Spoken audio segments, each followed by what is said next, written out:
today's video guys ay i-share ko sa inyo kung ano yung aking top 10.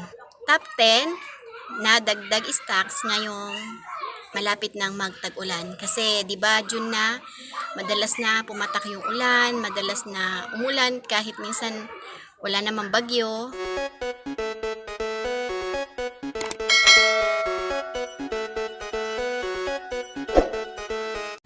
Hi guys! Welcome to Starling Channel, ang tinderang mami ng Rizal. Kumusta kayo guys? Sana ay okay ang lahat. Wait lang.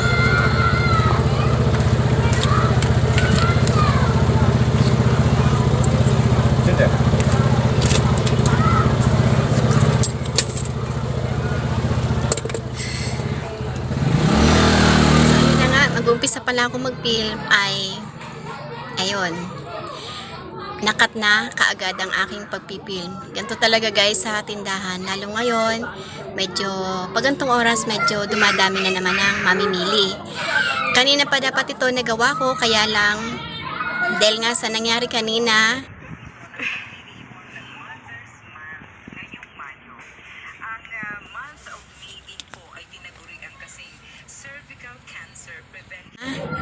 hindi ko na ituloy ang aking pagpipilm hanggang sa nagluto na lang ako doon sa bahay at natulog. At ito nga, kagigising ko pa lang.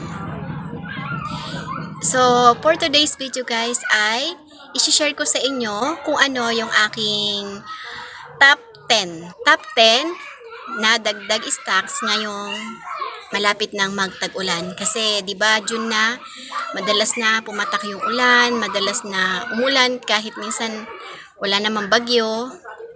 So, kailangan nating paghandaan bilang merong sari-sari store, kailangan nating paghandaan kung ano yung mga mabili sa ating mga tindahan. Siyempre, depende pa rin ulit yun sa inyong, sa ating mga location at kung ano yung needs ng ating community sa ating lugar. So, dito sa aking lugar, i-share ko sa inyo kung ano yung top 10 ko na mabili ngayong tag-ulan.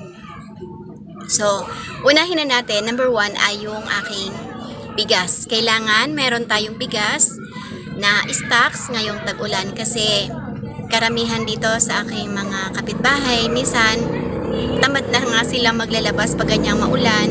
So, pag naubusan sila ng stock sa kanilang bahay, ay bibili na lang sila ng per kilo. Kaya dapat meron tayong bigas sa ating tindahan at hindi tayo mawawalan. Kasi unang-una, tayo rin naman ang gagamit nun. At pangalawa, yun nga, mabebenta natin sa ating mga customer. So, ang pangalawa, wag na tayong lumayo. Pwedeng i-partner sa bigas ay noodles or pansit canton. Kasi yung iba hindi na rin nag-iisip ng kung ano pang ulam, yung mas madali ng ulam. At saka, pagka ganyan maulan, masarap talaga kumain ng may sabaw, lalo na yung noodles. Yan. So, wag nating iwawala yung noodles saka pansit canton sa ating mga stocks. So, ang pangatlo ay mga dilata. So, sa mga dilata, una na dyan yung sardinas, meatloaf, saka yung corned beef. Yan ang madalas na mabili sa ating tindahan. Madali siyang lutuin kaya talagang hinahanap ng customer. So, ang ating pang-apat naman ay syempre, pag malamig ang panahon, 'di ba? Masarap magkape.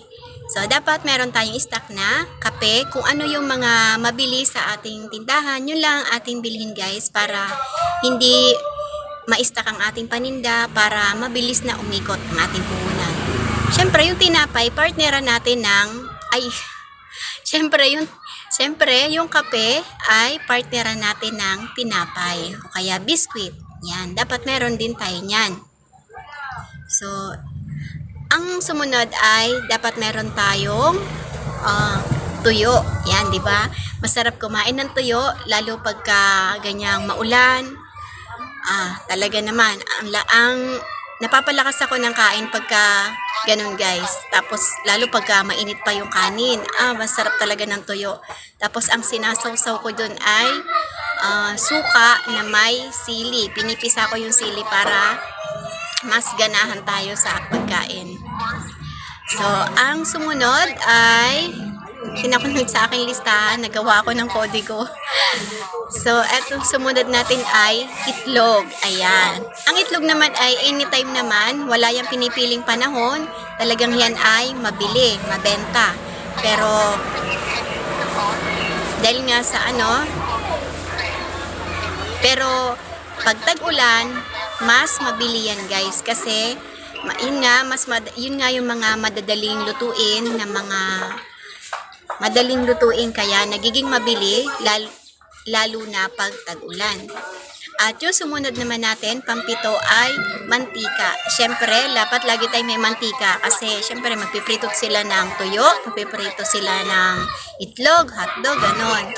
Karaniwang gamit na talaga yan ang mantika. Hindi talaga dapat tayo ay mawalan. Sorry guys. Tapos ang pangwalo natin guys ay uling. Kasi ang pangwalo natin guys ay uling. Ang uling dapat meron tayong stock. Ngayon pa lang ay mag-stock na kayo guys. Doon sa aking mga kapwa may tindahan, mag-stock na kayo kasi pag tag-ulan, mahirap maghanap ng uling. Makakita man tayo ng uling ay hindi na maganda yung hindi maganda kasi syempre tag-ulan hindi makakatuyo ng maayos ng uling. Di ang mabibili natin na uling ay medyo basa. So pangit yun. Kaya ngayon pa lang ay mag-stock na tayo ng uling. At ang pansiyam ay yung yosi.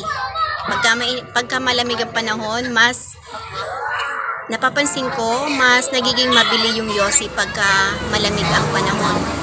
Tapos, hindi ko na masyadong explain yon. Nakakaalam nun yung mga nagyoyosi.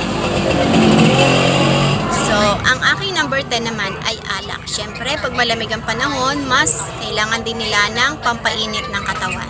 Kaya, yun lang yung aking top 10 na pandagdag stocks dito sa aking tindahan. Tapos na tayo guys doon sa aking top 10 stocks ngayong tag-ulan sa Sari-Sari Store.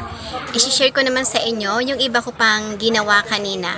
Kasi hindi nga ako nakapag-film ng ganito gawa ng meron nga tayong bisita. So, pag siya kasi pumupunta dito sa tindahan ay binibigyan ko talaga siya ng time. Pag kasi pumupunta siya dito sa tindahan ay tinitigil ko muna yung aking mga ginagawa at siya yung hinaharap ko. Siyempre, love natin si nanay. So, after no, nagawa na lang ako nito. Panoorin nyo.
ay hindi na ako nakakaina ng mga pansit kanto, ng itlog. Wala nang nasisira sa aking mga paninda. So, ang laki ng tulong niya sa akin. Alam nyo guys, napakasipag ng aking pusa kasi ultimong langaw, ipis, butiki, hindi niya pinapalampas. Ganon. Pero hindi niya kinakain yung kanyang mga nauhuli. Pinaglalaruan niya lang hanggang sa mamatay.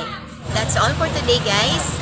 Sana nakapag-share ako sa inyo ng kaunting kaalaman at kung hindi ka pa nakasubscribe sa channel ko, please paki-like mo na ang video ito, mag-comment ka na rin at